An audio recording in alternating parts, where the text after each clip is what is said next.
গরমের জন্য সারাদিন কিছু একটা খেতে ভাল লাগে না, খাওয়ার রুচি হয় না। আর একটু সময় যদি এসিতে 2-3 ঘন্টা থাকলেই আবার মানে খাওয়ার রুচি হয়, খেতে একটা ইচ্ছে হয়। আজকে দুপুরবেলাও ঠিকঠাকভাবে খাওয়া হয়নি, আর যখনই সন্ধ্যার পরটাতে খিদে পেয়ে গেছে, তারপর এই তো মাথার মধ্যে যা আসলো, ঘরে যা আছে তাই দিয়ে একটা স্ন্যাক্স বানিয়ে নিচ্ছি। ডিমের গোলায় চুবিয়ে তারপর দিয়ে দিলাম।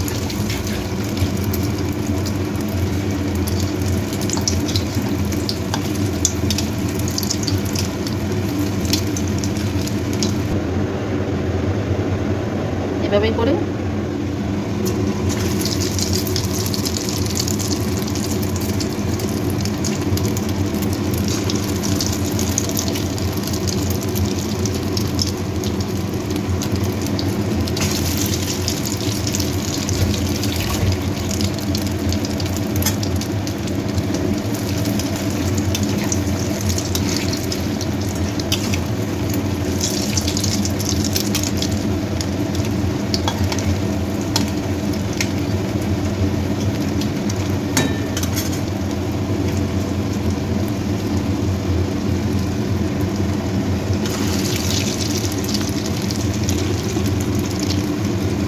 ভীষণ গরম, ভীষণ গরম।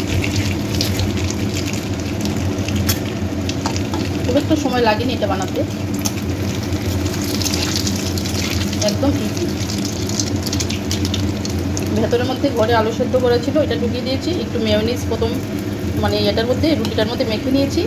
তারপর ওই স্টাফিংটা যে আলু আর পেঁয়াজ, তারপর গোলমরিচ, একটু গরম মশলা, একটু গার্লিক কুচিয়ে দিয়েছি। তারপর এই স্টাফিংটা ভিতরে দিয়ে রোল করে দিয়েছি।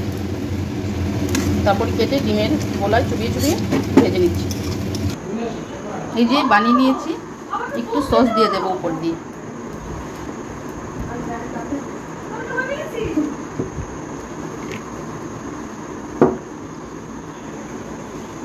মা খুব সুন্দর লাগছে। হয়ে গেছে।